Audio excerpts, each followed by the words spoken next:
And I was on the gram entertaining all the rap beefs. We was in the hood, going to war on the back streets. Bulletproof caddy, like who said they gon' get at me? Pull up in your hood, niggas running like a track meet. No more rollers, I'm just buying more properties. Young niggas watching me, give them that game properly. Fast go twice, get jail, build a monopoly. Don't let them trick you out of your spot, nigga, you got to be. It's hard though if you can see me at this new Gallardo. Since I've been getting it, I miss a season from Ricardo. Teach you when they see me, know me in Wells Fargo. Still rapping like it's no tomorrow. So I don't understand, let me borrow. I let you in my circle, but that's coming with a cost though. You don't work, you gon' starve, yo. Dime in the crib, tiptoeing on the marble. Rocking all this ice, I'm just trying to hide my scars though. Something about that race and them lights, how them stars go. Give me motivation out Miami, know the Haitians, all the hitters got the bitches in them emojis. I let you know in college how they gon' remember me. Honest. The land you gave us was always ours. Don't close the door, you owe us more. Know that it's hard to face reality. When they changed, they were all surprised with me. And we've already hide behind these thoughts. Yeah. And we rock on the side just to hide these scars. And you never see your dream fade away behind all these walls. And only God can touch your soul behind all these bars. Oh, Paddock on ice on high. Hunt around through the street, lava. Trying to get purple leg with my skull out. Ran in the grave like a shot touch. Skipped out of school with the goose to my floor. She lived on my horse, I got bone on my floor. 10 meal deal just to wear the deal. I secured the bag, fresh round, that's a course. Company in the right inside, that's a rush. Came from a gun, nigga trapping in the sparks. John niggas down, straight to drunk in the court. Past the edge, bitch, talk to slip like a cork. They running out of info, making rumors, pushing source. Friends turning phones, niggas leaving me no choice. I was in the phone, make a nigga come short. Hit a few licks from my minute, no choice. The land you gave us was always ours. Don't close the door, you owe us more. Know that it's hard to face reality. When they change, you are surprised with me. We've already hide behind these thoughts. Yeah. And we rock on the side just to hide these scars. You never see your dream fade away behind all these walls. And only God can touch your soul behind all these bars. Today's episode of the Bill Simmons Podcast on the Ringer Podcast Network brought to you by SeatGeek, our presenting sponsor, the easiest way to shop for tickets thanks to their revolutionary grading system.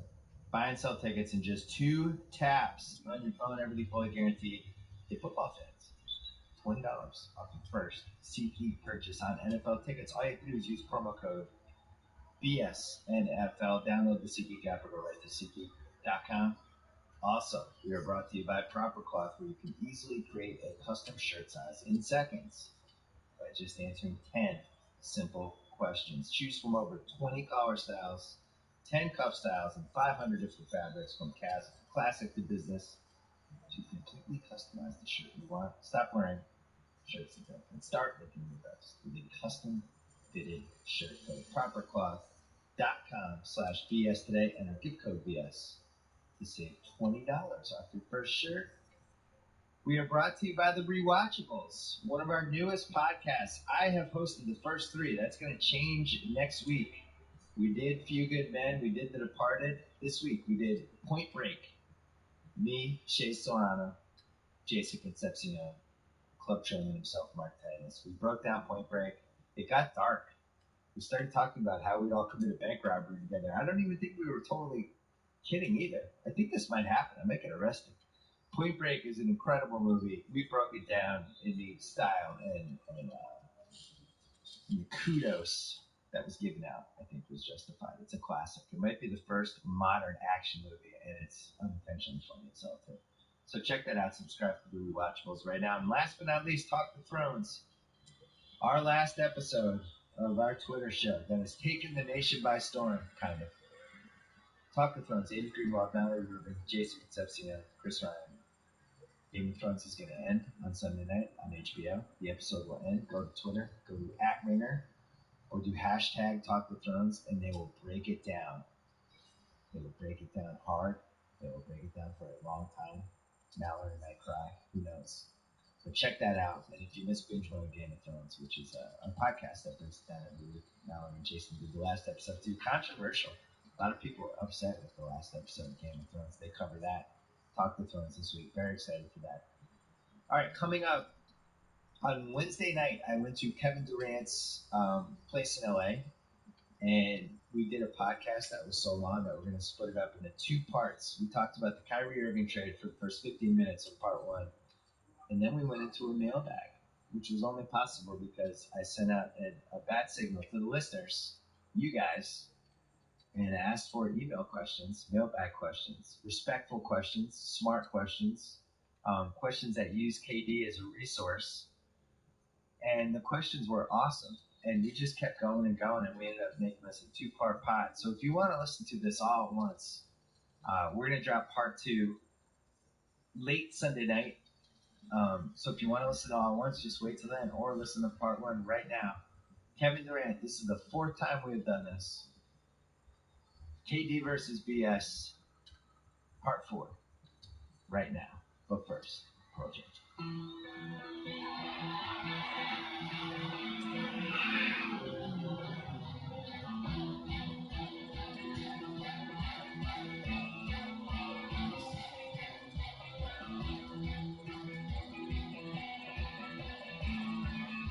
Taping this on a Wednesday night, undisclosed location, Los Angeles. This is not the Trojans, it's the 4th one. KD, Kevin Durant, 4th one. What's after a trilogy? A quadrilogy? You don't even know. We're like a Fast and Furious franchise at this point. Just say nobody knows numbers anymore. And people asked for Rich Kleiman to have a microphone this time. Like, because everybody said they were tired of hearing me from 15 feet away. They might be tired of hearing me. So look, we've done this 3 times. We've talked about every possible thing we could ever talk about, and we have a wrinkle this time. I asked the listeners to send mailbag questions for you. Oh, I can't wait. This is an AKA Ask Kevin Anything. But before we get into it, there was like a minor NBA trade yesterday. Very minor. The Celtics and Cavaliers decided to switch some players. Kyrie Irving is now a Celtic. Isaiah Thomas is on the Cavs, so is Jay Crowder. There were rumors about this. You can't pick that up. Can you pick that up? Yeah, it's a little. People are playing video games upstairs. It's fine. Oh yeah, don't worry. It's fine. Noise everywhere. People are adults. So, there were rumors about Kyrie, LeBron, and things had fallen apart. Kyrie wanted to be traded. Did you think he was actually going to get traded? Oh yeah. I figured it was real once I heard it. Once Woj tweets his finger. So you believe Woj at the time? Oh yeah, he's pretty active. God, how do I get to that level? I'm getting to that Woj level. I didn't believe it was because they didn't like each other. Yeah. So what do you think it was? I heard Richard Jefferson say something that was really, really interesting. What he said was like, Kyrie, to me, what I get from it is Kyrie is just a pure basketball player. He like crafted his skills since he was like 8, 9 years old. You can just tell the way he plays. Like nobody plays like that. Yeah. So he's a pure basketball player. Like he probably played playground ball. His pops probably took him to the roughest neighborhoods and threw him out there on the basketball court and just told him to just go play. So he built up the love for the game. So when you're around LeBron James, it's like there's so much that comes with that. There's like so much outside like distractions and conversations and just noise that just comes around from being around LeBron James. And Kyrie at the point like, all right, we lost the championship. This whole season is going to be about if LeBron's going to leave or not. Like, I'm ready for a new challenge. Like, all that stuff kind of met at the pinnacle of, why he wanted to leave. And it just felt like he just wanted a situation where he would just be free from all of that and just play. Right. There's a perfect system for him in Boston. It's like a perfect fit. You know what I'm saying? Because he's a 6'3", like Isaiah Thomas, basically. Yeah. Isaiah is just thriving in the system. And then you got Gordon Hayward and Al Horford. That's going to be a great place for him, too. It's going to be pretty sweet. I think it was a great deal. But I just think Kyrie at that time, he just want a place that he can just focus on just playing basketball, not worry about the other drama that comes with it. You can identify with that, right? Oh yeah, for sure. You just like when you just love to play the game, like the NBA kind of, you know, adds so much baggage on top of it, from the business side to the media, just to like everything. Like, when you just want to play and not worry about that stuff, you try to find a place where you can do that. Kyrie, let's go. I'm sure he had to know that he was going to Boston. He wasn't blindsided at all. So I'm sure he was okay with going to Boston. He wanted to go to Boston. Well, I'm sure there was a couple teams that were sniffing around, and his agent can control okay. it. Yeah, I'm not going to resign there in 2 years Exactly. and do it, that kind of stuff. Yeah, exactly. He had a little bit of control. Yeah. So, like, and that's a great organization, winning organization, great coach, just a great culture. And he's like, all right, let me try this out. He did what he's supposed to do in Cleveland. He's on to the next chapter. I can really appreciate what he did. He stood up for himself. He showed a lot of courage. You know, it's hard to take that type of, like, criticism. Right. You know what I'm saying? When you just want to play ball. Yeah. You know, so I feel him in that. Do you think there was a small part of it that he found out that they were trying to trade him, or at least shop him a little bit last week? I think they were, yeah. You saw the stuff coming up? I think they were, yeah. Oh, they were? I think so. Why? Yeah. I think they... Unguardable. Yeah. You said, so the last time we did this, we were talking about him versus Allen Iverson. Yeah. Somehow... You said so many more interesting things than that in the pod. Yeah, and then people are like, KD thinks Harvard is. Who said that was going to be a big thing? Rich. Oh, Rich yeah. said that. Oh, what you been Yeah. That now you have a mic. Now we can listen to you. No, but I thought it was a great debate. It was, but I wasn't comparing like stories and legacy. Like a lot of people came in on Twitter and was like, Iverson led this team with nobody, no stars to the finals. I'm like, all right, that's a team thing. I'm talking about individual players. Like, yeah. If you look at down the line, I'm not talking about like leadership and clutch. And that stuff is not what I'm talking about. I'm talking about, can you dribble, pass, can you shoot? Yeah. How many moves you got? Efficiency. Like, who's better at that stuff? Then the other stuff, you'll figure that stuff out. That's a good debate on Twitter. But I'm talking about straight basketball skills. That's what I was talking about.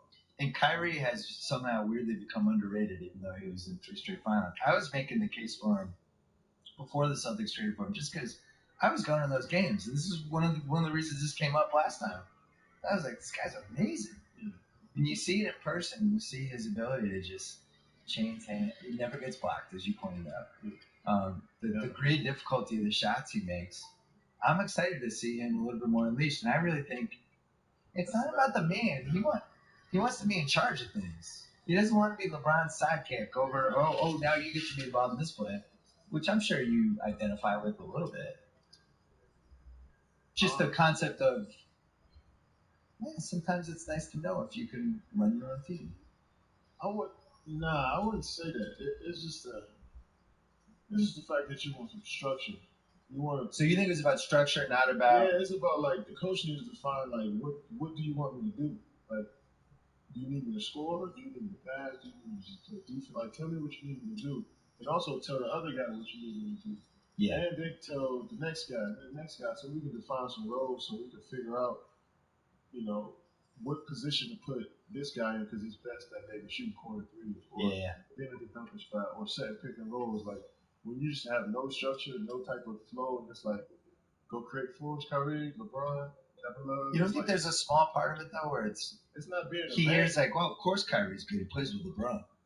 That's why he's good. I mean, he's got to hear that. Stuff. I mean, where you going? It's hard to quiet that noise, but at the end of the day, like, you still got to go play every day. So you want to have a good environment where you want to play, as far as like, you want some type of structure. You want to learn the game at a different level. You want to kind of challenge yourself to fit in with a team and use your skills in a different way. Like, so Kyrie reminds me of myself, just from the outside looking in. I'm sure I might be wrong in all these things, but from the outside looking in, been around him for a month or so. Like, reminds me of myself as far as just loving to play the game, just wanting to learn it, and try to get better at it every day. I can feel that. I can sense that. One thing I've learned from at least spending a little time with basketball players over the years, you can sense when certain guys carry a level of respect with the players versus like guys like me who aren't out there playing. But there's certain guys where the other guys are like, no, that guy's legit. Like, that guy, there's something about that guy. And it seems like Kyrie has had that for a while, where in the community he carried a weight. Kyrie got like really a cult following amongst the players. The players and like the younger generation that hang around Kyrie. Yeah, the shoes help. I think the shoes help. But just his game. Yeah, his game is just like so fun to watch. It's so shifty. It's like, what are you gonna do next? They love it. I'm pumped. At the same time, I loved Isaiah Thomas, and I mean, I got a bunch of questions about this, so I can just combine them into one question. But a lot of people are saying, ask KD. This is like you took all this shit when you left Oklahoma City, went to Golden State. It's like you weren't loyal to Oklahoma City. And now this is the flip side of it. This is Isaiah Thomas, who became a franchise guy in Boston, who played hurt, who played the day after his sister died, or 2 days after, comes in, who played that 2 playoff series in a row with like a screwed up hip, and was a great Celtic, and people loved him, and everyone wore his jerseys, and just traded him. So there is no loyalty in sports, is the moral of the story. I thought we all knew that. Like, I don't think people did. I thought we knew that. Yeah. It's been happening for years, guys. Guys have been getting traded in the sticks for years. Guys have been like getting them shitty in the sticks for years. I mean, the organization has been, some guys have been fucking over organizations too. You know what I'm saying? Yeah. But there's no loyalty in it. It's business. It's money involved. There's money involved. So there's loyalty. It's trying to get. It's loyalty to people. It's loyalty to like. That's what I was going to say. To teammates. Yeah, those relationships that you have with like, with trainers and teammates and anybody in the organization. That's loyalty. You know what I mean? That's friendship. That's relationship. That's something that's gonna last forever. But when it comes to numbers on the paper, name on the paper, like at the end of the day, that trumps everything. You know what I'm saying? Does this dude fit into our salary cap or into our plans? No, let's see what we get for him. Hey, that's just a part of the game. But you didn't know that when you came into the league in 07. I knew it, but I didn't think it was like I didn't know exactly that it was really just. I thought it was like 50-50, you know what I'm saying? With like emotion and like business. Like, I'm sure the guy can do it for 9 years. Right. You know what I'm saying? But then at the end of the day, like, we need to stop or we need to move. You know what I mean? Still, at the end of the day, he gonna get it. It's a part of business. So nowadays, the players, it's part of business. I spent 5 years ago, I spent the whole day with Bill Russell. And part of the things I was obsessed with that we built this documentary did around him was the fact that he's still not mad at Boston, but doesn't feel a connection with Boston. Really? And there's a variety of reasons for it. You know, they didn't really love the Celtics when he played. They treated black players terribly in the 1960s. He was not treated great. And he reached a point where he was just like, my loyalty was to the guys I played with in the locker room. I don't feel loyalty to Boston, which is weird to hear when he won 11 titles in 13 years in Boston. But he was just like, look, I'm loyal to Kuzi and Heinze and all those guys. The city, it's just the city I played in. That was shocking to me. Now that's an extreme example. Yeah, that's shocking. But I think the relationships, is what seems to endure the most. Now you have some exceptions, like Paul Pierce, I think, really loves Boston and had a real connection with that city. If he won a championship, if he wouldn't have won a championship, you feel he would feel the same connection? Probably not the same. Okay. I think we would have loved him, that's but yeah. But we did. I mean, some players that love where they play. You know, they really love the organization. That's amazing. You know what I'm saying? I love where I play. I love the organization. I love the owners. Yeah. But at the end of the day, I know it's important. You know what I'm saying? And it's not being selfish. It's like you gotta do what you gotta do. Yeah. Players make decisions based on solely on money. A lot of you make decisions based solely on how you feel or the vibe that you want to do. So it's like, why not? Friday night. Why not do teacher? They do it in the organization. Charge. Try to do it. Somebody forwarded me a tweet that we liked on Twitter about it was basically this loyalty question, which I thought was interesting. Because you realize when you like something on Twitter, people know that you liked it. Oh yeah. Yeah. There's a big debate on the Ringer staff whether you were the NBA's social media MVP this summer. I should be. You did. You really Keep started it like real, 10. Man. You started like 10 news cycles. I keep it real. I mean, I used to think that. Okay, you better stop slowing these passes down. I know that. I'll get more than passes.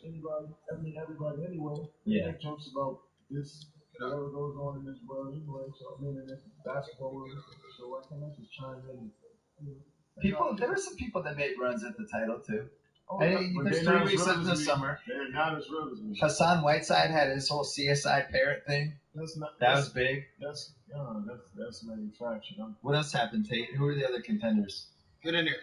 KD's had a big lead. There's still 3 weeks left, so they should top it. Yeah. What is it about using all the different pieces of social media that you seem like you have especially embraced this summer?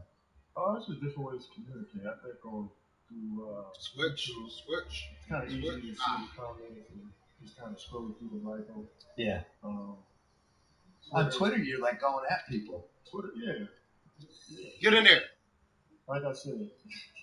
Rich, what do you think of this? You can't joke on. I mean, he doesn't like us. So Whiteside is the runner-up.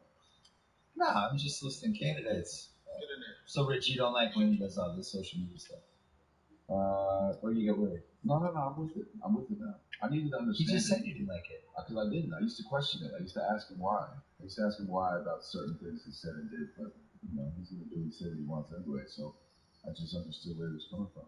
But the YouTube stuff, I love. I mean, that's our baby. But on Twitter, I realized, that's him and that's just him. I'm hoping he becomes an example because he's just candid and people are used to it now. So when you say stuff, not to compare you to like somebody like Barkley, but Barkley reached a point on TNT where he just said his opinion and people are like, oh, that's Barkley. He says stuff. That's what he does. You have now gravitated to it. Get in there. Which I think is a good place to be. Most guys are afraid. Don't say Barkley because he's that's why 95% wrong. Well, but I'm at least, I knew you were not going to like that. 86% right. I knew you were going to like that. But you know what I mean. People are like, oh, that's Barkley. He's not afraid to say things. He's always wrong. Man, you and the old guys, you can be old guys. No, I love. Come on, man. I'm a. Who got Barkley, Shaq, really mad? James Worthy. Yeah, we saw that though. I'm sorry, James. Yeah, I think. That's we're apologizing, James Worthy now. That's how Big Game James. All right, sorry, Big Game James. Mailbag coming up, but first I want to talk about Flea Flicker. Being a fantasy football commissioner is a nightmare. They say in the copy it can be a nightmare. It is a nightmare. It is not fun to be a fantasy football commissioner. Possible coordinator draft. There's always that one guy that forgets to set his keepers. Fantasy said makes it hard to make changes. It just sucks. Well, Flea Flicker was built for commissioners by commissioners. Features like email drafts make coordination a breeze. The league sizes range from 4 teams to 24 teams. You can invite your friends and family. Lightning fast live scoring, easy to use interface, powerful commissioner tool. Got it all. Best of all, it's 100% free. So why pay for an expensive commissioner service when Flea Flicker offers more flexibility for free? Why settle for unstable site snaps that let you down on Sundays? Use Flea Flicker. Move your fantasy football draft there. It's fun, easy, fast, and free. Simplify your life today. Go to fleaflicker.com/BS and see why Flea Flicker is the site commissioners love. Your league will thank you. That is FLEA flicker.com/BS. And speaking of football, we should point out that for over 20 years, DirecTV has been the exclusive home for NFL Sunday Ticket. The only way to get every live game every Sunday. The only way I could have lived in Los Angeles. I need to watch every Patriots game. I couldn't have done that if I lived in Los Angeles 25 years ago. I probably wouldn't have wanted to watch the Patriots 25 years ago. We were pretty terrible. That's when I started gaming. That's another story. Good news, NFL fans. DirecTV has expanded their service.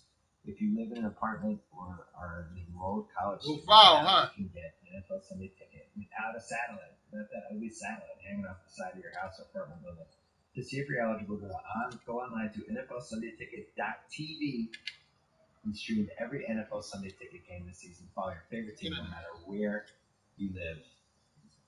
Or in the case of if you're a Chargers fan, you're back. maybe you follow your new favorite NFL team because you've been in the Chargers. See if you're eligible by going online to NFLSundayTicket.tv.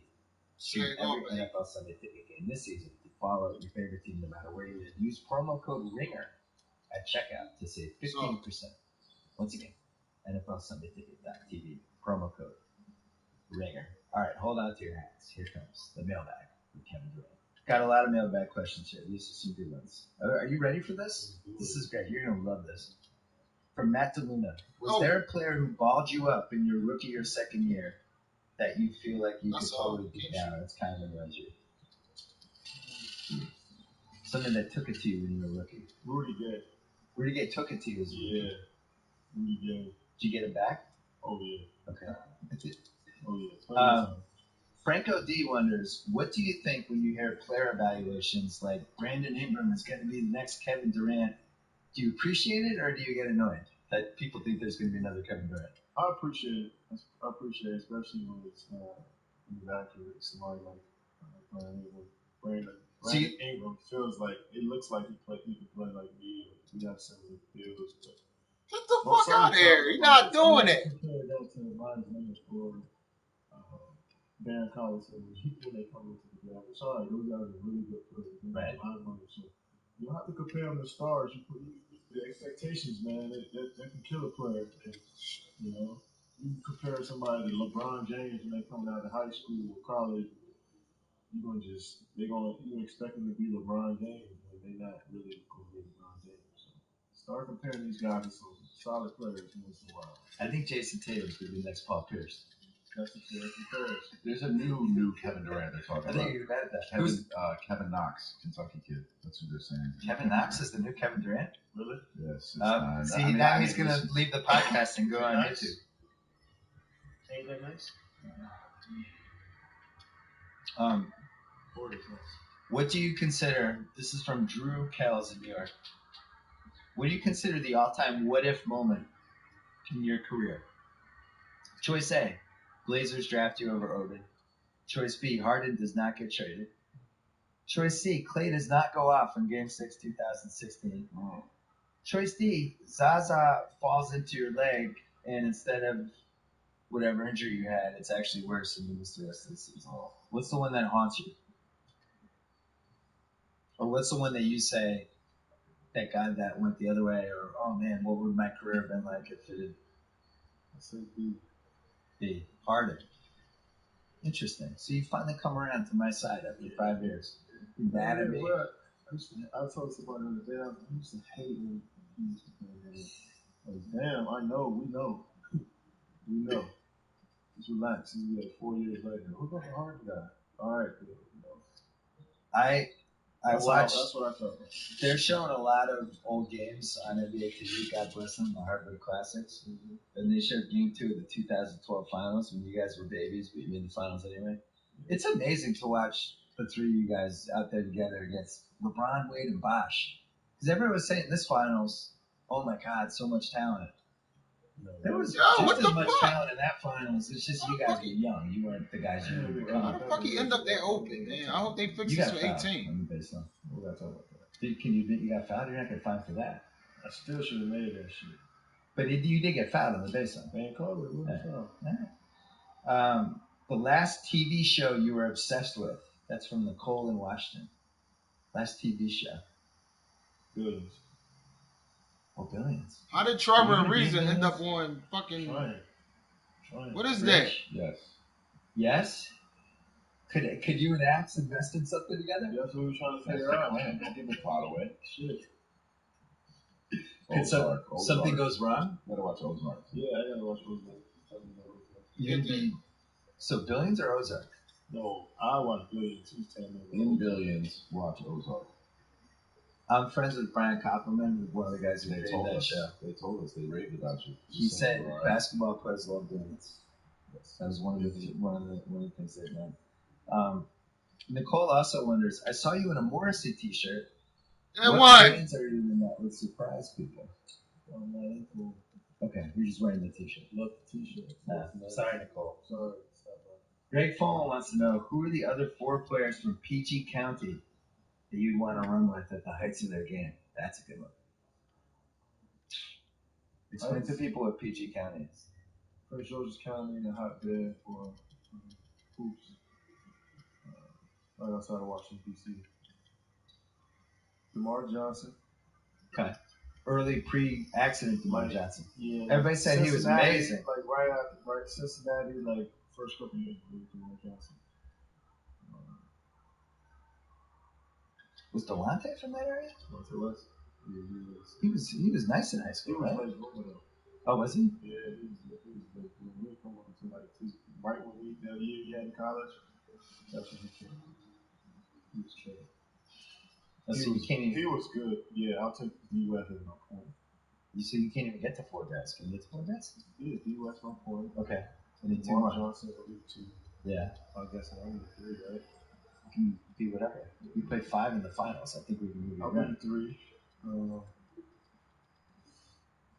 Ain't so many I'm missing because there's so much. Oh, so you don't want to hurt somebody's feelings. Yeah, but the guys that I know kind of grew up on, Mike Sweetney. Nice. Mike Sweetney, number 9 pick. Mike Sweetney. It's tough. I actually thought he was going to be a good pro. I don't know what happened there. He was in that era where they're physical power forwards. He was one of those like guys. Nowadays, he wouldn't be able to. I don't know where he would play. A nice little bruiser if you get the, like in the center. Tone up a little bit. Yeah. A nice bruiser, quick feet, But you have a 5th? Yes. You can come back to him. Yeah. No, you got to throw Mike Beasley in there. Come on, let's go. That's a great team. Where's Ty Lawson's off of that? He is. Comes off the bench. Yeah. Oh my God! Wow. Yeah, you just got length on that team. He's trying to hurt tape. Hey, I will remind you, Delonte West in the 2008 playoffs was the second best player on the Cavs. He was really good in that. Was nice, man. He was good in that series. Tony wants to know who's winning McGregor versus Mayweather, and will you watch it? Mayweather's gonna win. Probably. Yeah, I'll probably watch it. I feel like you have to, right? I don't really care about it, but it's not going to be a good fight. I don't think you're going to miss much. Russell, no relation, asks, "Are you and Westbrook friends again?" I don't think we ever stopped being friends. We just stopped talking. But I don't think we ever stopped being friends. So you're talking to him? Not talking, no. But I mean, I don't think there's no problem. Okay. I don't think we ever stopped being friends. All right. Jake Albright, 1,000 Oaks, said, "I saw you sitting next to LeBron and Kevin Love at Nike Skills Academy, and aside from the usual, I see you respect dap. Do NBA stars actually enjoy being in the presence of their rivals?" That's a good question. Yeah. Rich is almost 2/3 engaged at this point. He's really enjoying this. Yeah. I'd rather be around some great basketball players than anybody else, to be honest. So the rivalry thing, you kind of put it on the side during the summer. I don't really believe in rivalries, man. It's just a healthy, fun competition. Is that why we hang so much? Yes. Richard, you great usage rate right now. Rich is 2 for 2. You said some great picks. When you saw LeBron for the first time after the finals, what happened? I just backed him up. Huh? Pat from Minneapolis wants to know, after your recent tour to India, what surprised you most about your time there? Where did it make you want to travel next? It made me want to go to Dubai. Is it Goa? Is that Goa you're supposed to, when you guys was telling us? Maybe want to explore a little bit more in that area. Delhi was a part that was, just felt like it was it was a little different than the bigger cities, the smaller cities. Yeah. I guess compact. CP, you gotta give me more, baby. Like there's a lot of people. God damn. But as far as other parts of the country, I would love to explore. I heard so much about it. I know what I said back when I came back. Got some people upset, but I really do want to go back and explore a little bit. I'm only there for 2 days. Yeah. So yeah. Todd Stoop wants to know, how many pairs of shoes do you go through during a season? Do you wear your game shoes in practice to break them in? And do you use a special insole? Easy money. This is an obscure question that I was like, I can't wait to hear the answer for this. No, that's a really good question, though. Yeah, thank you. I don't want to know that. Yeah. All right. So what are the answers? I usually go through probably like 5-6 pair a year. 5-6 a year. Yeah. So like one a month. Yeah, I don't like switching out a lot. How do you know that it's time for the shoe to go? Usually when my orthotic, so I wear insoles in my shoe. When I broke my foot, I never used to wear them until I broke my foot. Right. And I had to wear them to take the pressure off the outside of my foot where I broke it. So I wear insoles. And so now you're used to the insoles. Yeah, loving it. Perfect for me now. Should you have always had them? I wore them in college, and once I finished in college, I never put them on again. And I was just out there. I was playing for the last 8 years, just bare. Yeah, and that's my favorite thing. But I wear insoles. I usually change my shoes once my insoles start to wear to the. I usually wear my insoles down to the plastic. That's how I wear them for a month straight, and they start to rub to the plastic. Once they start to rub to the side of my foot, I know it's time to change the shoe. The AKA is really on fire right now. Matthew Chapman wants to know, he's from Montreal, which historical team do you think would have given the 2017 Warriors the most fits? No. Probably grab somebody from history. That 16-1 team, the Laker team, and tell because the shot was just. Yeah, my first instinct was to say the '96 Bulls because they could have matched them athletically, but that I came to the same conclusion you did. That team, like, you need some size to. But they were bigger, and Kobe was in good form, but he got a lot of length. So they had a lot of quickness on that perimeter. I don't think they could have stopped. And we could have threw a couple guys at Kobe, but it was tough. I think it would have come down to offense versus offense, and you guys would have made more threes. You just would have given Shaq. Oh, you would have fouled up sometimes. Put Shaq in pick and roll, a lot of pick and roll. We would put Shaq in a lot of pick and roll. Make him just guard. Make him guard Steph, me, Clay, come off pick and rolls, and we would double him every time he got the ball, and make him try to pass, make him be a passer because nobody doubled him. Well, one hard doubles. I'm talking about as soon as he catches the ball. I think the rules were slightly different back then, though, right? Didn't they tweak them? I think they tweaked them after. They might have tweaked them after that season. Double as soon as he catch that shit. Yeah, I don't think there wasn't the same kind of doubling. It was like some guys could have played this as well. Who would guard you, Kobe or Rick Fox? Probably Fox. Rick Fox, I would say. Kobe would have to chase Clay around. Horry would have taken you too. It's Horry. It's a silent H. I always call him Horry. That's just what I do. I did a podcast with him called. I have like mental pronunciation blocks with things. I think the '96 Bulls would have been fun because they would have played Rodman at center. Yeah, they would have played Pippen at power forward and against you. Then maybe you go to 5. That would have been a battle. Plus, you would have been playing your coach. That would have been weird. Yeah, that would have been super weird. We would have put him inside pick and roll every time. Well, so I was texting with him about that. And because I was saying, would you have been better off now or in the era you played? And he said he was better off then because now he's going against Russell and Kyrie. There's 17 guys in the league that would have been a nightmare. I don't think they had as many back then. No. But he was saying that, first of all, Kukoc would have been amazing because he would have been like Joe Ingles, like better Joe Ingles. Joe Ingles was good. At 6'10" at the 4, though. Shoot threes. Yes, he would have been a natural problem. And then he was saying that Jed Buechler would have been good. Jed Buechler was probably 6'7". He said he could guard either forward spot, and he would have shot threes, and he would have been a totally different player. Ron Harper was a great defender. Right, but you would have left Ron Harper open. You can't shoot. Yeah. You would have played 7 feet off. Steve Kerr didn't start at the 1. Put him in the room, James. It was a little Steve Kerr. That really depended on the matchup. Sometimes they just said Pippen and power. Well, and it says they would start Harper so he could guard Steph. It's bigger and longer. Then they would put Jordan on Clay and Pippen on me, and then Rodman on Draymond. And when we go small, they would bring in Price. They couldn't bring in Steve Kerr, Buechler. Well, they wouldn't have been able to play 1 and 10 or Ryan Kukoc in the big. They had to play longer. They had to play center against us. Luke Long. So the series would have come down to when Rodman and Draymond got in the fight. How many games each guy got thrown out? Oh, they were for sure fight. That would have been bad. That would be a great rivalry. That would have been good. That probably would be better than Carmelo and yeah. I think the 01 Lakers, I thought that was the best Lakers team, the second title team. because Kobe was fully Kobe at that point. And Shaq was still great. That was the team that went. You said it, 16-1 or 15-1, whatever it was. I think they were good. Oh, here's another sneaker question. Jeff from New Jersey. How much design input do you have on a signature sneaker? What's the process like? Are you actually involved in this or not? Yeah, I am.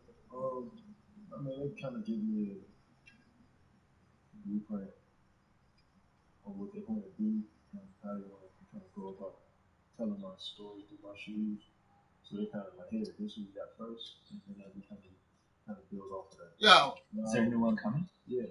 No. And one. Let's go. I'm about to say. Those gonna last as always. What's the name?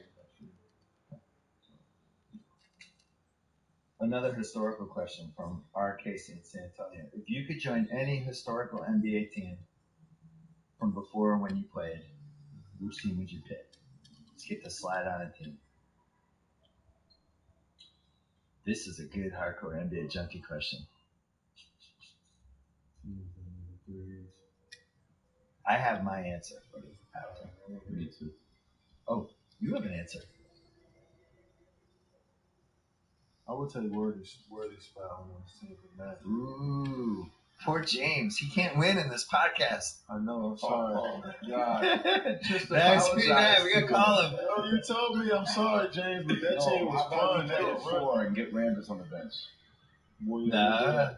Oh yeah, you could have done that. Worthy at the 4, I played it. So you could have done 85 Lakers, Kareem, you, Byron Scott, Magic, and Worthy. Oh my gosh. That's length, and we was moving too, running. We was getting off the glass and pushing. And Magic ain't have nobody else who can get off the glass and push like me. So. That would have been good. I had the 93 Suns too, because it was fun to see you play with Barkley. No, I couldn't play with Barkley. You want to post up all game and tell everybody standing around. Did you want to know who I had? Yeah, who did you have? Yeah, oh yeah, we forgot to ask Rich. Ewing, Oakley, KD. That's so Ewing, sad. Oakley, KD, Starks, Derek Harper. I'm not rolling with that mob. Or this one, Mark Jackson, Gerald Wilkins, Kevin Durant, Charles Oakley, Patrick Ewing. You couldn't play with all the big Okay, guys. They Gerald clogged the Wilkins. lane. Gerald Wilkins. He was older at that time. No, when he was on the Knicks, he was nice. You're talking about the early 90s. Patino teams. The Patino teams were fun. Yeah. Young Ewing. We are going to take a quick break to talk about Gillette. Did you know the tip of a Gillette razor blade is measured on an atomic scale? Meaning their blade edges are thinner than a single brain cell? Oh yeah, that's true. That precision is the work of many brain cells, hundreds of members of Gillette's research and development team. They've spent over 4,700 years combined working to make your shave closer and more comfortable. That's longer than the Egyptian pyramids have been around. Apparently, I had no idea how long the Egyptians. Now I know. While over 1,000 craftsmen and women in Boston, hey Boston, I like that city, are busy making your blades. Another team is putting your blades through more than 60 extremely strict and precise quality checks. Fail just one of these tests, it doesn't leave the factory. In other words, the hardworking people at Gillette never stop working to make your blades better. And it's no coincidence that since they named the new stadium, Gillette Stadium, the Patriots have just been moving out Super Bowl. Now, Miami, James. Let's go, man. Even the Gillette blades at their lowest prices in years. See for yourself at GilletteOnDemand.com. Once again, GilletteOnDemand.com. Gillette, the best a man can get. Pricing applies to select products and is at the sole discretion of the retailer. And now back to Kevin Durant. Mike from Dartmouth, best Skirvin Hotel ghost story you've heard from another NBA player about coming to OKC. I heard D Rose when they came his second year in the league. He made a rookie sleep on his floor the year before. He said he felt somebody touch him or something like that. That's what So I he heard. made a rookie sleep in the room? So the next year he made, I think it was James Johnson who might have been sleep on his floor. James Johnson, the Miami James Johnson? Yeah, I heard that. Because that's a good guy to battle a ghost. Yeah, I heard he made a sleep on the floor. That was funny. So. I got the ghost came in my room. I never believed in ghosts, but that happened. I lived there for a month when I first got there, and I wasn't scared of anything. I didn't feel nothing. I think you have to be on the floor that the ghost jumped out the window of. I heard it was just the whole hotel was like, yeah, the ghost they mess with people? Yeah, because the ghost jumped on the top floor, but the ghost moved around. yeah. I can't wait for the answer to this question. By the way, the listeners were like, the listeners right now are saying, I didn't think this mailbag was going to work, but I'm very enjoying it. I can tell. Kevin's locked in right now. Kevin's locked in. He loves this. Oh, you are locked This is good. We in. go for hours. Solid, right? Incredible. Luke Maring wants to know, who was the last person to beat you 1v1?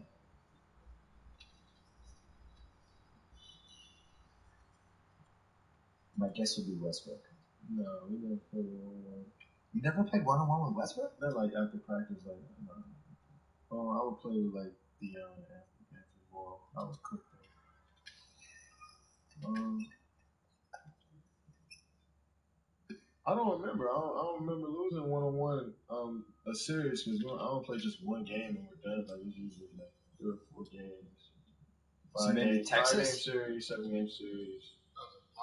DJ Augustine probably beat you a few times. No. Not in Texas. I don't even know that answer. Zachary Everett, this is a good question. I want to know the answer to this. How often and when exactly are NBA players drug tested? 4 times a year. Any point drug tested? It has to be 4 or maybe less than 4? Sometimes 3, I think. Sometimes 3. Because I always heard it's 4 tests we take. It's 4 tests from, I think, training camp. Start first game. I don't know, to finals. Because the story I always heard is... Yo, that's bullshit, man. Locking him up. Look how they moved me out of position, man. It's interesting that Zach would ask that. I don't know what Zachary Everett is doing. The NBA has a greater international influence, asked Adam Green. What's the best tradition or food from another culture right out of position you've been able to experience thanks to an international teammate? We've had a few international teammates. Yeah. I never dove into the food? No, not with the teammates that I had. No. Really? Okay. Should they widen the court by a foot on each side? Asked Emmanuel Crosby. Why would they do that? It would allow for more driving lanes, larger gaps for defenders to cover, and also bring about the reemergence of the mid-range. This is not slam ball. Yeah, I didn't like that question. This is not an arcade game. Yeah. Bayer, I don't know how that's his name. Must be a nickname. Bayer Hay.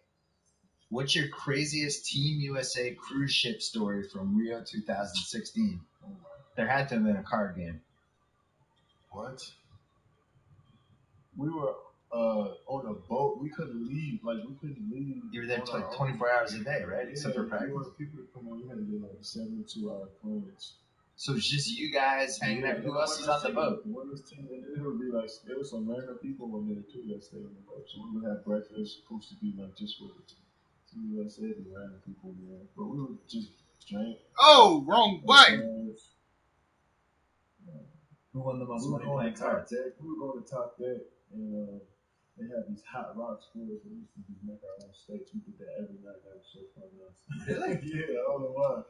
And we just, drink beers and just play cards. We really just did that every day. How the fuck you make that? Who do you think, if there was a tally for cards, who did the best? Mellow. God, there's so many mellows. There's Olympic mellow, there's hoodie mellow, there's card mellow. He's got all these identities, Rich. Blu-ray mellow. Guts mellow. Everybody kind of did their thing, man. It was a long trip, so it was like you don't get a winner. And plus, we don't ever stop, so whenever we see each other again, we just gonna pick the game back up. Come on, here's garbage, man. Fucking making these shots. Did you guys hang out with the women's team at all? Yeah. Who was like the coolest woman on the women's team? BG, she's the homie. We still talk. Oh, Griner? Yeah, she's cool, man. Like that. Stewie, Beyond Stewie was cool. All of them was cool, but I talked to Barbara Suburb and DT Diane Taurasi. I talked to them in BG probably. Diane Taurasi is cool. She's been she's by far the best women's player of all time. I don't know if somebody from this next generation can pass her. She talks a lot of shit. Her and Grandma Oh yeah. What? About what? Just talking basketball shit. Hey, shit, Grandma. How you doing? Give the ball so you can pass it to somebody else. It's like, fuck you. But they are best of friends. That's amazing. Oh my God, Tommy. That's my new dream podcast. Draymond and Diane Taurasi together. Oh my gosh! If you get that, that would be next level. It's replace KD and Perk. Yes. That's my dream podcast. She's the best. Yeah. I sat courtside for a Sparks game once, and she was trash talking to everybody, and it was like some random regular season game.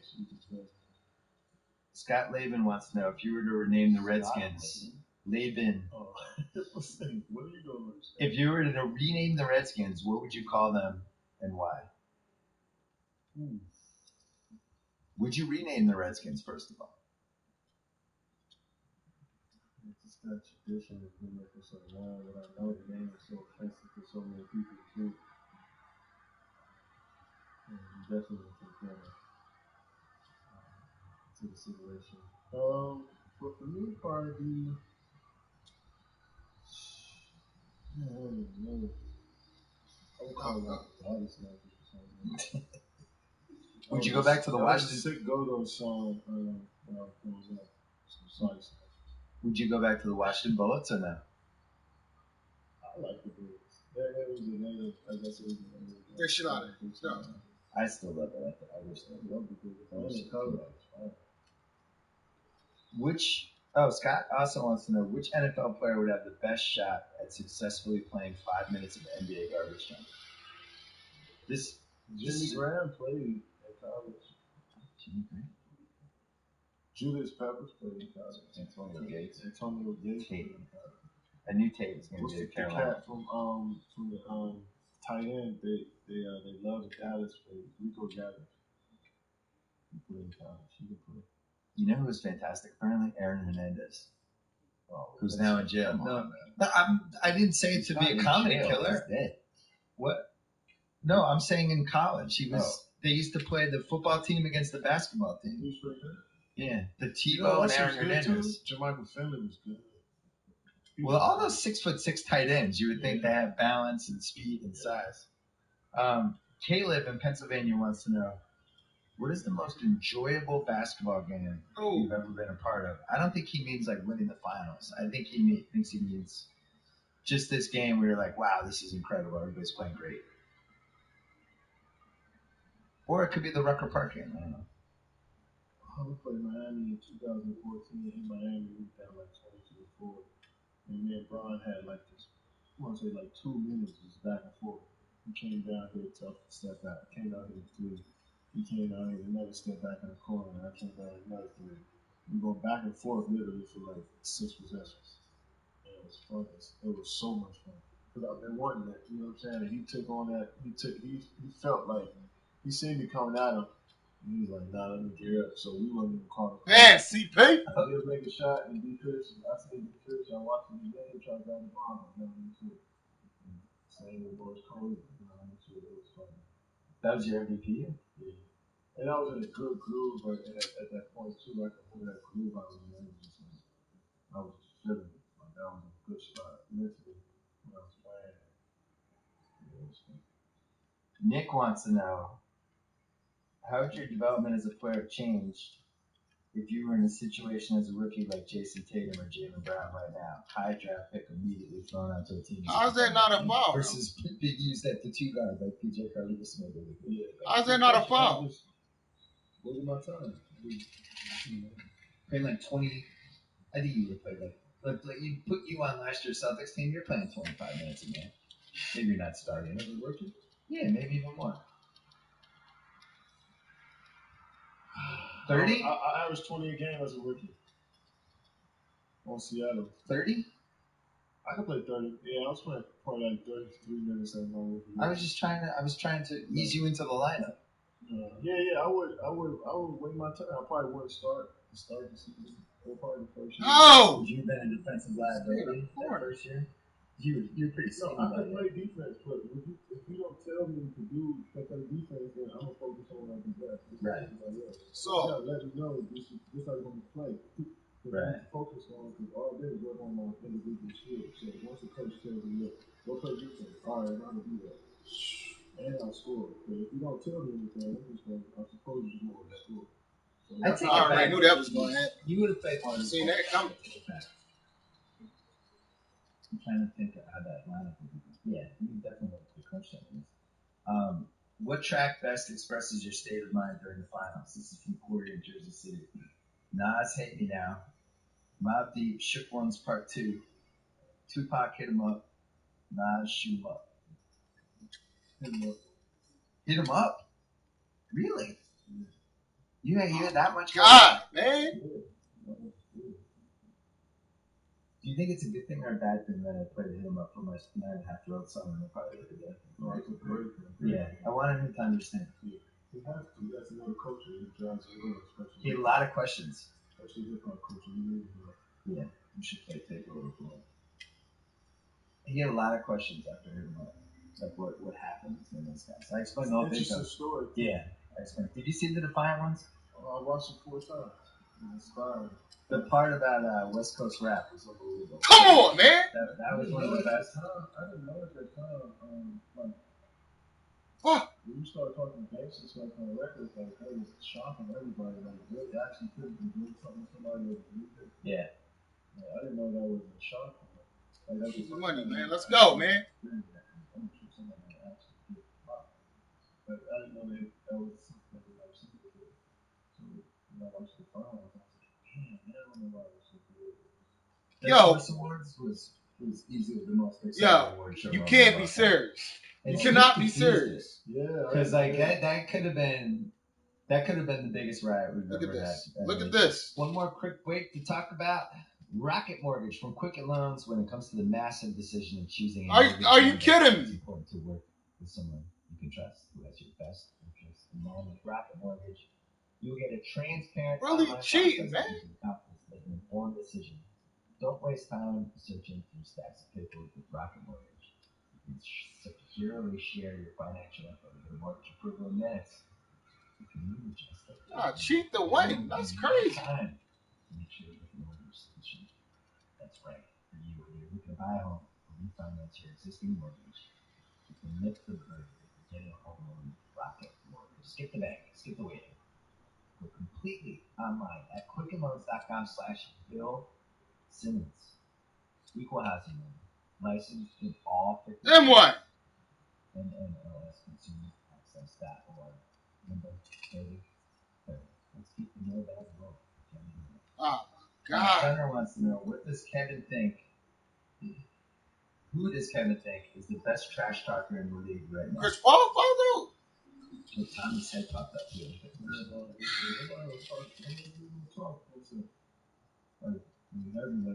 I'm used to KJ and Paul Pierce, like they set the bar. Yeah. You can't, if you ain't talking shit like that, then you're not gonna say it. So Draymond has the championship belt. Oh yeah. Are there any young up and comers that you have your eye on? Like, is Giannis yelling at Greek at people or anything? Devin Booker talking about Devin Booker. I love Devin Booker. He love the game and he's like a dog. He'll talk shit. He'll like mess you up. He'll get up into you like you better watch out for that. Cause he is nice. He nice. Funniest warrior, David Foster wants to know. Funniest? Yeah. D West. Really? How come? I was not expecting that answer. He's so serious, but his stories are just like, man, off the wall. Like, that can't be true. You know what I'm saying? And just like, I believe it though, because it's D West and how he describes it, man. He's a real OG. I wish I could follow D West around on camera and just get everything he says on my YouTube channel. You can. What is D West doing 10 years from now? Something interesting, right? He's definitely gonna have his hand in the youth basketball team on like his AV team. I think he's gonna learn that from there. I think his thing is he wanna teach the younger generation about the real part of basketball. Ah! You know what I'm saying? How to kind of affect yourself, but not yourself. You know what I'm saying? Yeah. So he's one of your top 3 teammates of all time. Oh yeah. I mean, I respect the year with him, but his knowledge is... So he's on the Perk level. Respect level, my respect level from him. Yeah. He sounds like a great teammate. Who is the core card playing group on the Warriors? David wants to know. That was his other question. JaVale. But not Clay, Zaza, they play poker. I don't play poker with them, but when we first started bumping in the league, and stuff, I can't play with JaVale. Why not? Because, man, he's just like you playing a friendly card game, like, he really trying to win. Like, we all trying to win, you get what I'm saying? But it's just like, I can't explain it because y'all play. Like, he's trying to cheat? Like, y'all play Blu-ray. Like, y'all play it, so you don't really know. But, like, Draymond and Steph, they know what I'm talking about. Okay. This is for the Draymond stuff. Like, he just don't know how to play. But he wins, though. That's what pisses me off.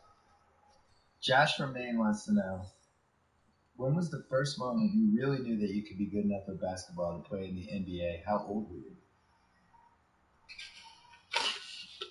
Ooh, Rich likes this question. He's staring intently.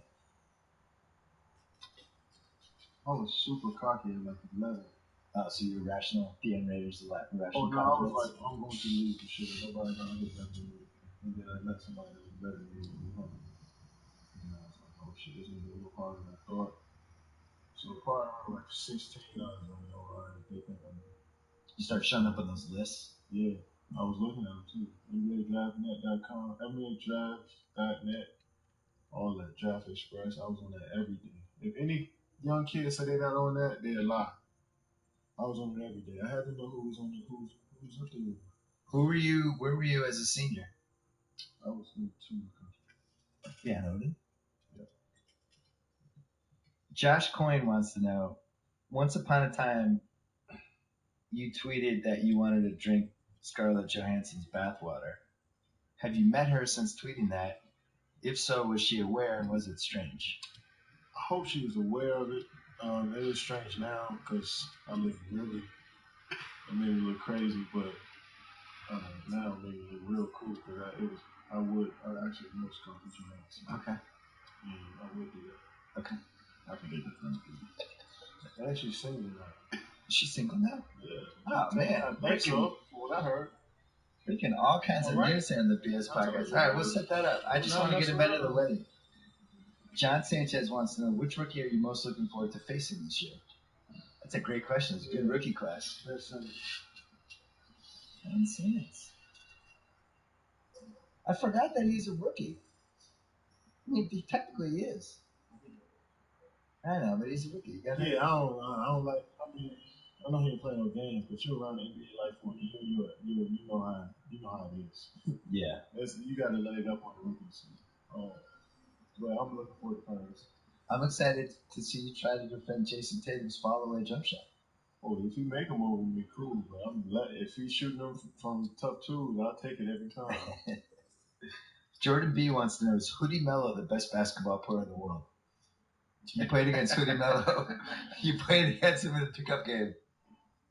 His superpowers. I don't think he's the best, but he's damn good. So who's in that game in New York City? Because there's 5.5 minutes of video. Some good players. It was me, Bron, Melo, Enes Kanter. JR was killing. Dante Jones. Dante Jones, did he hurt anybody?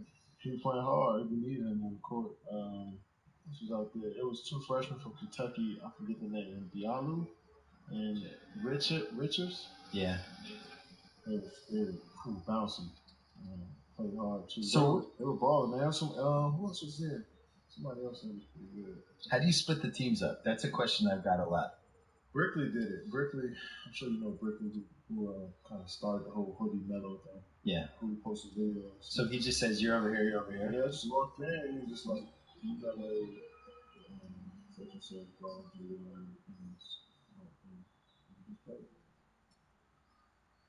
So you go like, not half speed, but like 2/3 speed? What do you mean? When you're playing in those games? Well, go 100%? Go 100%? Oh, when you check ball up, you play. Nobody was out there walking around chilling. No. You talking shit? No, like shit talking it happens, but it's not like as soon as the ball tip, fuck you. Right. No. We playing. If something happens, something pop off, we gonna win, but we gonna play. Man, we gonna do that. Who's the worst person at calling fouls anytime they don't make a shot or there's contact? Melo pretty bad at that. He got a lot better. Like a couple summers ago, he was really trying to rough the games because he had the gym, you know. And he be on his car. Because that's when it leads to the most argument. He'll call a bad foul and I'll be like, oh, come on, man. But this time he was real cool because he was making everything. This time. Rich, you can't blame him because the Knicks franchise, you just learned bad habits, right? Rich is trying to get Rich to stay awake. Yeah. Ben Moody wants to know, what's your favorite NBA retro jersey?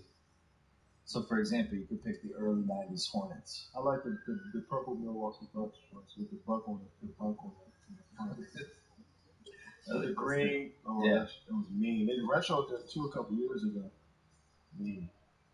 All right, here's a question just to wake Rich up. Lars G in San Francisco wants to know, what was the motivation behind using YouTube as your primary online platform to express yourself?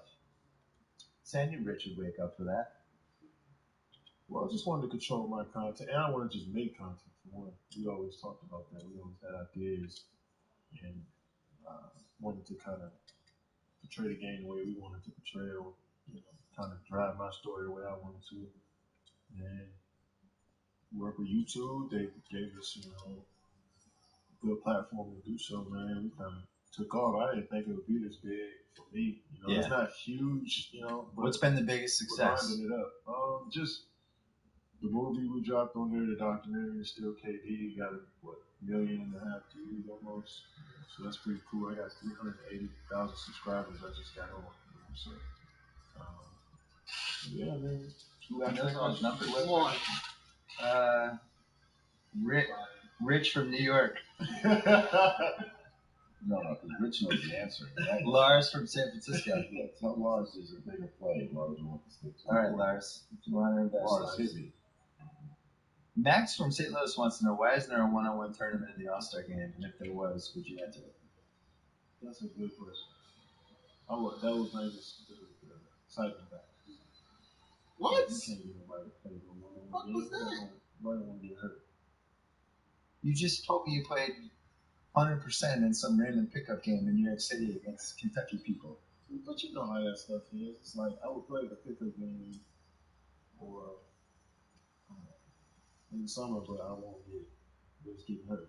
Who's in the finals of that game? You just don't want to get hurt in front of a bunch of people. I think that's on a Saturday night. I think it's the fear of people saying, "Every time you got hurt, play one-on-one." Also, right? Like that's what that's what people fear. That's what guys fear. I'm sure.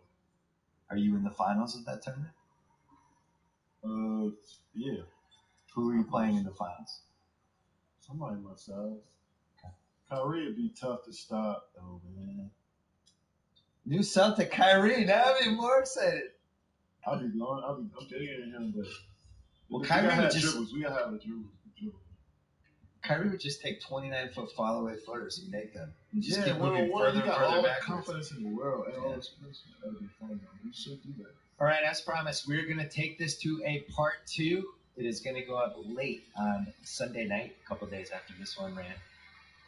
Thanks to Kevin Durant. Part 2 gets a little crazy. Stay tuned for that. Thanks to Proper Cloth. Stop wearing shirts that don't fit. Start wearing custom shirts that fit perfectly because you created them by answering 10 easy questions. Bring Proper Cloth into your life. Proper Cloth guarantees a perfect fit. Remakes are free. They make the remakes super easy to do. Go to propercloth.com/BS and gift code BS to save $20 on your first shirt. Again, propercloth.com/BS. Gift code BS. Don't forget to subscribe to the new Rewatchables podcast, especially if you love Point Break, because we really took it to another level. Don't forget about Talk to Thrones Sunday night, right after Game of Thrones on HBO. You can go onto Twitter @Ringer and listen to that. Don't forget about the Ringer NFL show because we're heading toward football season, and we have the Ringer NFL show with Mays and Clark. We have GM Street with Lombardi and Tate, and things are heating up. Enjoy the weekend. We'll be back with part 2 late Sunday night with Kevin Durant. Thanks for listening.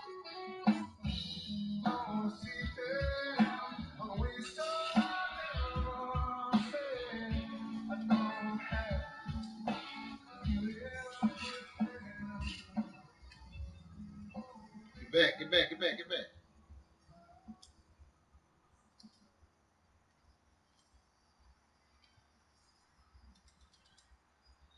He's got no loyalty. He can't win, is my point, right? He can't win, especially in the Boston market. I think Danny Ainge, I was beating that trade down drum for whoever won the lottery. I wrote about it at the time, and I thought the Celtics had a good case to trade down, and they did. You love Tatum more than most. Yeah. You would rather have Kyrie than Fultz and Isaiah? Like Fultz backing Isaiah up or Fultz? Yeah, I'd rather just have Tatum in that Lakers pick than just Fultz. But I would too. You get two swings at versus one. And plus adding that pick might have made the Nets pick a little bit more expendable from the Celtics standpoint. So I don't think Ainge can win either way. I think either way people would be angry about the deals he makes and the deals that he doesn't make. But I think he had a hell of a summer leading up to now. And now at this point, this is really the most risky decision he's made in recent years. More than any other trade or non-trade. This could go down. This is a pivotal moment for the Boston Celtics. It could go either way for them. All right, Chris has some mailbag questions for us, but first, let's talk about a perfect mattress that's sold directly to consumers. Let's talk about an obsessively engineered mattress at a shockingly fair price. Let's talk about support. Today's episode of the Bill Simmons Podcast on the Ringer Podcast Network brought to you by SeatGeek, our presenting sponsor, the easiest way to shop for tickets thanks to their revolutionary grading system. Buy and sell tickets in just 2 taps on your phone, everything fully guaranteed. Hey, football fans. $20 off your first SeatGeek purchase on NFL tickets. All you have to do is use promo code BSNFL. Download the SeatGeek app or go right to SeatGeek.com. Also, we are brought to you by Proper Cloth, who can easily create a custom shirt size in seconds by just answering 10 simple questions. Choose from over 20 collar styles, 10 cuff styles, and 500 different fabrics from classic to business to completely customize the shirt you want. Stop wearing shirts that don't and start looking your best with a custom fitted shirt. Go to propercloth.com/BS today and our gift code BS to save $20 off your first shirt. We are brought to you by The Rewatchables, one of our newest podcasts. I have hosted the first 3. That's going to change next week. We did Few Good Men. We did The Departed. This week we did Point Break. Me, Shea Serrano, Jason Concepcion, Club Trillion himself, Mark Titus. We broke down Point Break. It got dark. We started talking about how we'd all commit a bank robbery together. I don't even think we were totally kidding either. I think this might happen. I might get arrested. Point Break is an incredible movie. We broke it down in the style and kudos that was given out, I think, was justified. It's a classic. It might be the first modern action movie, and it's unintentionally fun and selfish. So check that out. Subscribe to The Rewatchables right now. And last but not least, Talk the Thrones. Our last episode of our Twitter show that has taken the nation by storm, kind of. Talk the Thrones. Andy Greenwald, Valerie Rubin, Jason Concepcion, Chris Ryan. Game of Thrones is going to end on Sunday night on HBO. The episode will end. Go to Twitter. Go to @winner. Or do hashtag Talk the Thrones, and they will break it down. They will break it down hard. They will break it down for a long time. Mallory might cry. Who knows? But check that out. And if you miss Binge Mode Game of Thrones, which is a podcast that is Mallory and Jason did the last episode too, controversial. A lot of people were upset with the last episode of Game of Thrones. They cover that. Talk the Thrones this week. Very excited for that. All right, coming up on Wednesday night, I went to Kevin Durant's place in LA, and we did a podcast that was so long that we're going to split it up into 2 parts. We talked about the Kyrie Irving trade for the first 15 minutes of part 1, and then we went into a mailbag, which was only possible because I sent out a bat signal to the listeners, you guys, and asked for email questions, mailbag questions, respectful questions, smart questions, questions that use KD as a resource. And the questions were awesome. And we just kept going and going, and we ended up making this a 2-part pod. So if you want to listen to this all at once, we're going to drop part 2 late Sunday night. So if you want to listen all at once, just wait till then, or listen to part 1 right now. Kevin Durant, this is the 4th time we've done this. KD versus BS, part 4, right now. Go first. Roger.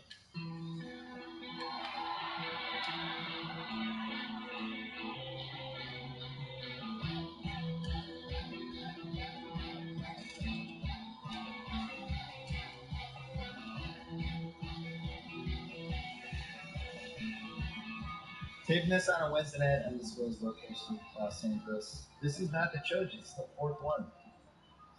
KD, Kevin Durant, fourth one. What's after a trilogy? A quadrilogy? Yeah. I didn't know.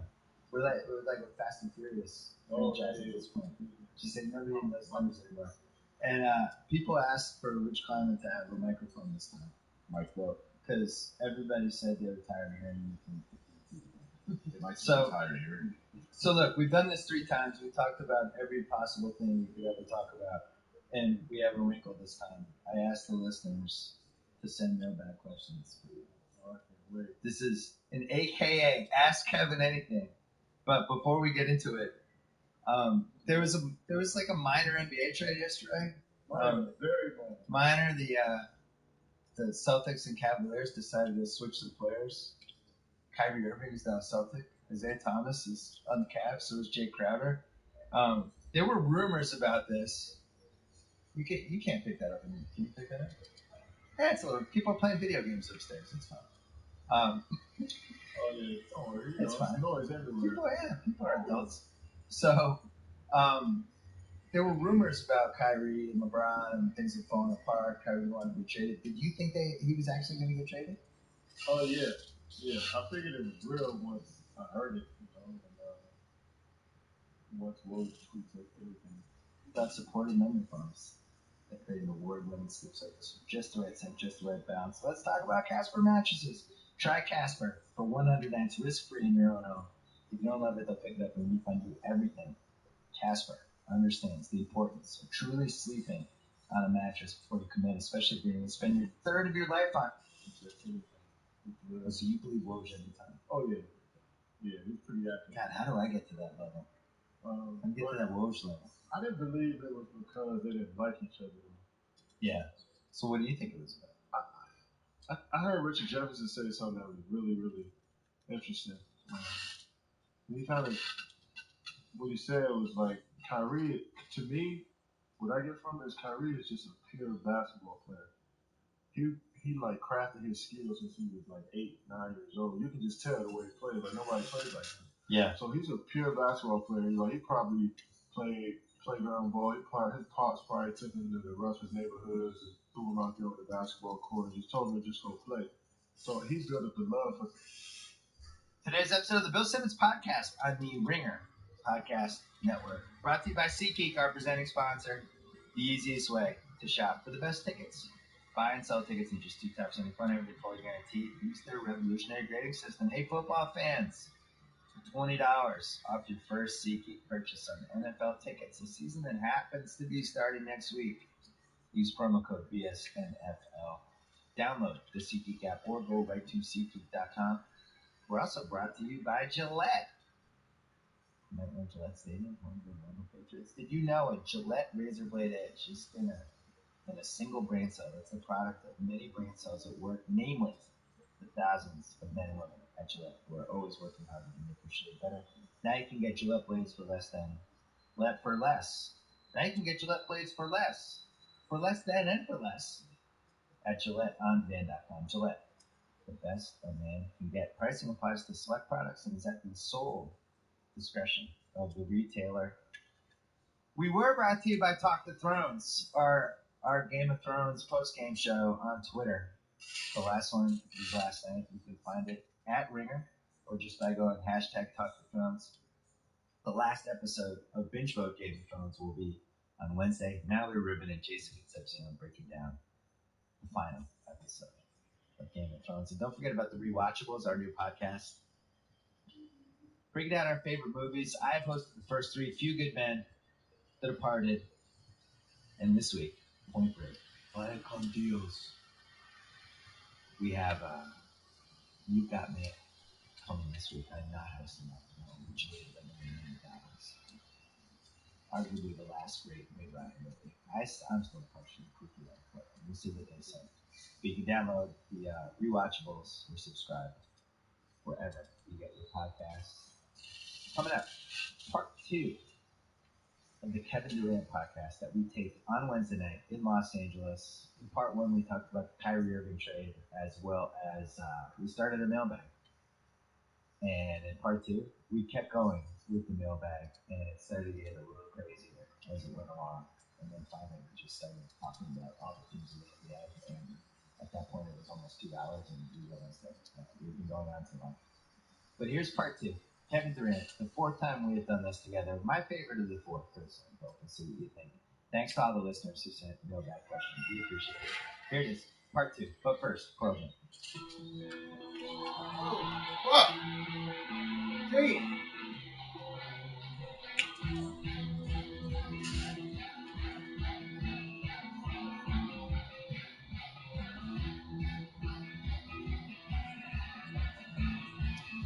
Jerome Douglas wants to know, what's the hottest you've ever been in an NBA game?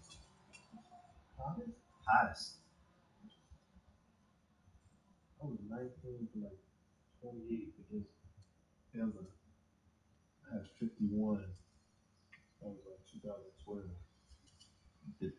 The basket did the thing where it just seemed like it was gigantic. Man, it didn't seem gigantic. It just like my shots felt good, but they were swishing. I was like swishing a lot. You never had like your random 70-point explosion crazy No, game. I never looked for those. But if they started happening, you would go with it.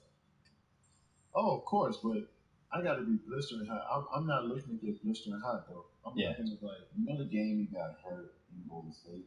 I was hot. You had 30 at halftime, right? But I had the slow roll at the second half. But they didn't double in, they didn't run everybody up. I would have ended up with probably 42. I kind of know how the game is going to go. So I'd rather have like 20 and a half, end up with like 28. And I'd rather do that for like 2 weeks straight and get 70 and then 15, 12. Right. You know what I mean? I'd rather do 30 for 2 weeks straight and have one big output. You're going to love this question. This is from Jeff in Chicopee, Massachusetts. As a basketball official, I'm wondering, how do you like a game officiated? Do you prefer a game called tight, or do you prefer when the referees let a lot of shit go? I like the ref to go with the flow. I don't like you to come in there and say we will call it tight or we will let y'all play. I like you to go with the flow. If somebody being super physical and the team trying to rough somebody up unnecessarily, like off the ball doing extra stuff, then call that. You know what I'm saying? But if the team playing fair and hard fouls with, good intentions on the fouls, like let that slide. You know what I'm saying? If you feel like the team chirping as soon as they start playing and the players get distracted and not playing the game to control it. But if it's a healthy competition and talking shit, you might have to let that ride. Like you gotta have the flow of the game down. You can't come into the game trying to ref it one way. You gotta kind of fill the game out. That's what you really feel like to do. Yeah, consistency and sense of the moment. The older refs, the guys that I grew up with, they were always really good at knowing kind of when to shut it down or when to let it go. These guys now, they always seem like they're just terrified of any sort of conflict. But you stink eye somebody, it's technical. I like the stink eyeing. What are you guys going to get in a knife fight in mid-court? Like, that's part of basketball. And that's the reason. So when you compare eras, right, we're not comparing the game. We're just comparing the physicality now. So, like, back then, that stuff was cool. It made it fun. It was like watching hockey. You see all the damn fouls. Oh, yeah. Good one, so now it's a little bit more buttoned up. So that's why the players are different. That was my favorite. I have a lot of favorite Jordan moments, but when who did he dunk on? McDaniel, and then he. No, that was Pippen. Pippen. That was Ewing. Or maybe he didn't dunk on him, but he did the finger roll, and then he stood over him after. And he was like pointing at him. He was pointing at him. He got the steal. No, that's he got McDaniel. He got the steal. He got the and one. That's when he started. Yeah. He got hacked. Pippen did it to Ewing. Pippen dunked on Jordan Ewing. did it too when he faked middle. It just spent back baseline. Yeah. All of this was over. Yeah. All in the middle. But in that 91 playoff series, Pat Riley's first year, Jordan dunked on 92, yeah. Yeah. That was a great series. I went 7 in the second round. Riley really turned that team into just a bunch of physical maniacs. Yeah, the Knicks fans love that team. Which 3 movies would you take on a desert island if you can only watch 3 movies for the rest of your life and you're stuck there like Tom Hanks from Castaway? Jamie from Rochester wants to know. Damn! You have 3 movies. That's it. Rest of your life. Coming to America. Okay. You gotta have a mob movie. You gotta have trying to pick two people. Godfather picked that. I want some launch. All right, let me take both. No, because I want three. Godfather. Okay. One. The first one. You keep messing. Yeah, the love movie. A love movie. Yeah, you gotta have some different emotions. Like a rom-com? If you over there by yourself, yeah, you wanna spice it up a little bit, man. So poor movies. Love Jones. Okay, I love Jones. Godfather's a good choice. Outside of winning a championship, Sonny wants to know, what's been your favorite thing about the Bay Area? Favorite thing about the Bay it's just the culture. It's the food. The food. It's just like so many different pockets of like, I feel like mom and pop stores, mom and pop restaurants. I mean, like different pockets of the San Francisco and the Bay Area and Oakland. It's like so many small, really boutique restaurants. And the culture in there is just like overwhelming, and it's just like you really get entrenched in it. Like just different restaurants, you tell that they can really, really serious. And I never experienced anything like that, so I think that was cool. Just different restaurant experiences. I swear I didn't write this question. Kev Deuce did. Whoever that is. I'm a Celtics fan who was pretty sure Danny Ainge was going to take you first in 2007. Was he going to take you if they got the pick? I heard he was. Said he was. Yeah, I heard that. I read article said he was going to be there. I heard this. That'd have been bold. I heard that'd have been bold. Oh, what are you doing? Yeah, I think that was two. I can't remember the second one. We had some important questions in here too. Oh, Tyler from Bentonville, Arkansas wants to know, what's the best place to eat at in DC if you can only have 1 million? Over the Walmart. Bentonville. Huh? So Bentonville? Bentonville, Arkansas. Yeah, from the Walmart. Okay.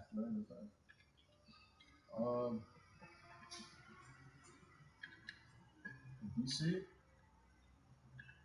I would go to Keith and Sons and see Pleasant Valley. Come on, man. That's bullshit. What do players around bullshit really think about the Knicks situation once Julian a New York transplant in Los Angeles, or you even have any opinion on it? Everything starts at the top. You got bad leadership. Leadership at the top is shit you down with everybody else. Once you get the bad leader out there. So the players are really aware of this. That when there's certain teams that seem like they're not being maybe crisply right. Yeah, and the players, there's so much separation between the front office and the players. That is something. Right. Communication from the owner down to the neck. So if you didn't want to make a decision, you got to talk to the owner and you know what it's about. Go on, Nick. Supposed to be there. Kind of stuff. And that causes attention. I think that's the biggest thing that's different about your generation and the motivations you guys have to play wherever is that in those days it was just like get me to a big city or get me to a place where I can be seen and be famous. But now it doesn't really matter as much where you play because everybody's league pass. You're in Oklahoma City, you're on TV all the time. Now it seems like the teams are like who's well run, or the players. Who's well run, who's the owner, do they have a plan? You feel it shifting. It's a stable situation, man. You want to have fun playing ball and have a chance to win. Like you cannot go win the championship every year. Dudes are not making decisions solely based off of am I going to win the championship? Do I got a chance? Do you got a chance? Cool. Is it a good environment? Cool. Do I like my teammates? Do I like the city? There's a lot of factors that go into dudes making these decisions, not just off of am I going to win the championship or am I going to make some money? Yeah. Not that like John from Philly wants to know what was the clutchest basketball play of your career? Clutchest. Yeah, clutchest. I don't know if that's a word. Most clutch. Game 3 of the finals. That's what I was thinking. Connor Link wants to know, hearing your name dropped by so many rappers must be a humbling feeling. What was the best drop? And also, why do you think basketball players should share such a unique connection with the world of hip hop, which is Celebrate really the bit. 1,000% true. I would say it is a unique connection. Why is it unique? Because it's just unique. Basketball and hip hop. I don't know why it goes together. Why is it looked at as unique though? Because like nobody says that football and hip hop goes together. It seems like it's specific for that sport. Oh! Baseball. First question again was When your name gets dropped. oh yeah, just respect. You know, What was the first time it happened? man, Wale dropped my name in Shannon House. Why aren't you hedging, man? You're supposed to be tagging on the road.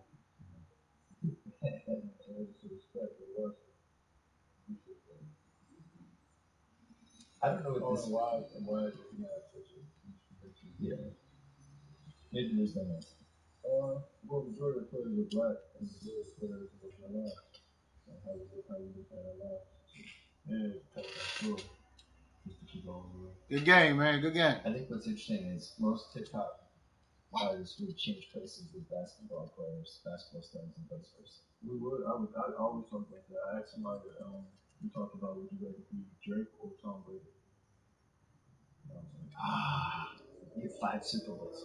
So I'm saying they already take it's a pop star in the world, sports world, Tom Brady, God. So yeah, it's a good question. Giselle, bro. That's a good question. Not that Drake is bad. He probably does really well, but I'm just saying, you know. That's just saying. I know you know. I'm just saying. That's a good question. Monique from Philly wants to know, what does KD view as his own role in this moment where NBA stars are feeling increasingly emboldened to speak their mind on issues related to politics / race, or in other sports where athletes may be more reluctant? Man, shots. Who handy shaking? Yeah, I understand what's going on with that. You know, as far as you got family to take care of, and that might affect your job. Once you get real like that, you gotta make some decisions. Nick Stauskas. Most of the Supposed guys, to tag on the screen. No tag. be confident. A lot of people will have your back, and it's cool to have a conversation about how we can help each other get that. You know, so if we disagree, let's try to come together and make it. You know, come to an agreement at some point. 10 turnovers. So that's why I lost. These players are talking out because that's all. Wasting the paint. You know, they're always on TV. We're always on TV. It's about access. It's about views. So why not? We have a platform talk about something. Playing too fast. It seems like over the last 2 years, the most visible NBA stars are starting to realize how much power they have. Yeah, man. Like I said, it's about views. You know what I mean? Especially Well, it'll be like this in 2K18. I'll tell you that. I have a 3-point shooter. Dictates your life almost, especially if you're trying to make it in the entertainment business or like anywhere in that business where people are gonna see you. So when you get that platform, it's a perfect time when you get to give out some awareness to some people in some areas that they probably wouldn't listen to from somebody else. You know what I'm saying? So LeBron's gonna be something. You know, the Bennett brothers and Colin Kaepernick and somebody. You don't listen because they got a lot of views on it. So they're using their platform for doing that shit is crazy. What's the next step? Just taking action. I feel as though, a lot of guys do so much in their communities. It's going to take us a long time to see some change. But, if you're putting in the work every single day, you can kind of feel as though you did your part. So we probably won't see the results. You won't, I won't. But we can just kind of lay that foundation down. I think a lot of guys are doing that on the low too. And you should go in those communities and see what they're doing because they're changing them and they're giving a lot of hope to kids. It may not be like giving money out or donating, but like imagine coming from a small ass neighborhood, Bentonville, Arkansas, and NBA player makes out there, and people see it on TV. You know how big that is for that city, that region. Like that goes a long way. That's sometimes big with donating money. Right. So that's what these players are doing. And when they go back to their neighborhoods, it just shows so people can see what they did. That goes on. And I've seen so many players that give so much hope to people, not just athletes, but to people in general. It seems like your generation is more involved with their own communities that they came from than any other generation in the league. It's not like it wasn't happening before, but It's just so your much, generation's really into it. It's just so much separation now because we're seeing the racism now. We're seeing the police brutality now. Like, it always happened, but now it's like I said, it's about views. So we're seeing it now. So now, like when you see so much separation, it's just like I want to just stay close to home. I want these people that love me, that I know love me, that I can trust, that love me. I want them to feel